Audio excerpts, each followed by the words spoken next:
One of the stars of last night's debate is Tulsi Gabbard, who prepped Donald Trump against Kamala Harris. Welcome. I'm Doug TeNapel, and we're here in Exile. This is where the happy patriots are. If you're happy, let me know in the comments below. Here's Tulsi Gabbard on Jesse Waters.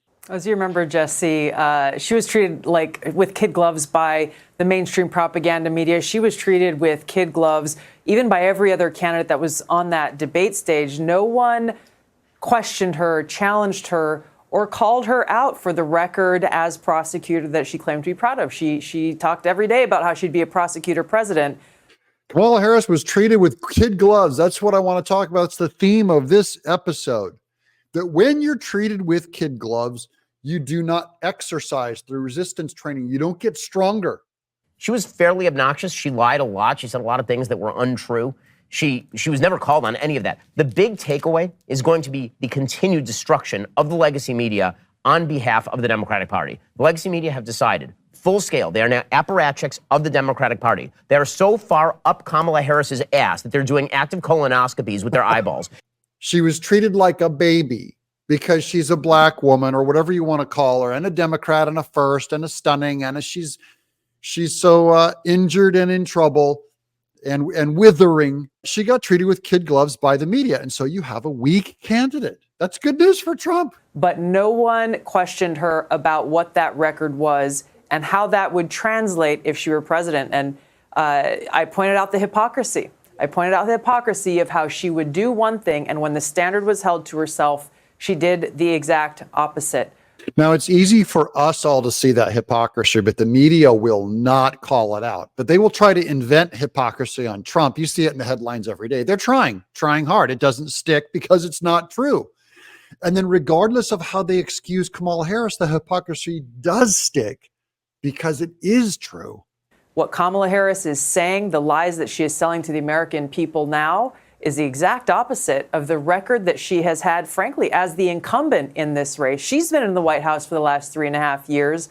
Yeah, I've seen Kamala Harris actually reverse herself, and she's the incumbent. She's actually running against her own record. Who does that? Only the Democrat Party and the media that think, you know what, we're popular enough, we'll shove her down everyone's throats and this is going to work. It's very jaded. And you'll see at the end, Tulsi Gabbard has a message for you all, and it's very hopeful. Almost 4 years, not President Trump. And our country's in a disastrous position as a result, both on domestic and foreign policy. So she's not to be underestimated because she is talented on a debate stage. There's no question about that. I like hearing that too, because that's the way that you lose an election, frankly, is by underestimating your opponent. And we have to keep fighting every day as if Trump is behind, even though he's ahead. Don't rest. We give more money. We fight even harder. We convince our friends. We campaign for him, and we pray for him even harder, as if he's 10 points behind. But she's going to have a tough time trying to defend this record that, quite frankly, from the view of the American people, is indefensible. And this shows a confidence in the American people by Tulsi Gabbard. You know, all the brainwashing can just go. You know, the 100% positive coverage of Kamala Harris by all of media and the 89% negative coverage of Donald Trump of all of media. You know what? Lies don't work. It's not enough. I find a lot of her trajectory to not be my brand of woman leader. We've got 3 major international crises going on and someone applying to be commander-in-chief.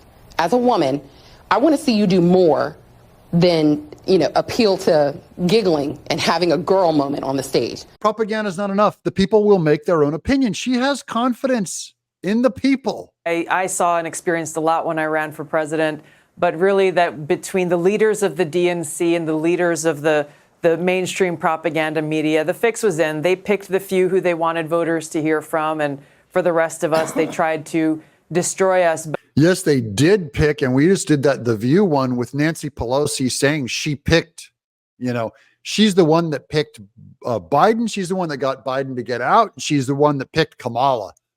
So the media is now picking Kamala. They think that's how it works. You don't pick. ABC News thinks they pick.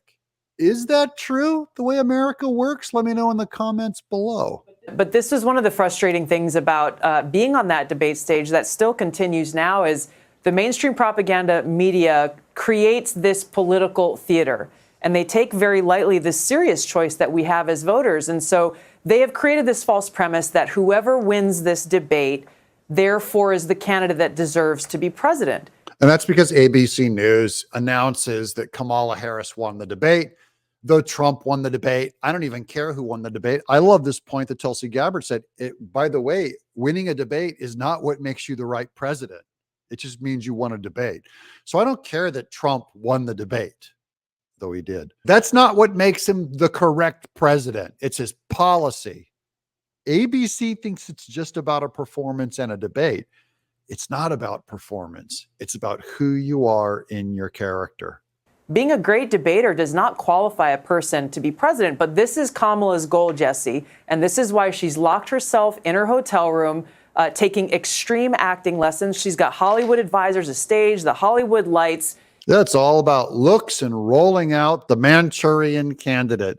You know, if it was down to who's the best debater, I think Vivek Ramaswamy is probably the best debater I've ever seen. Does not make him the best president. In the hopes that her friends at ABC and the propaganda media will declare her the winner, and that may be enough to trick voters into actually voting for her. I don't think the American people are going to fall for it.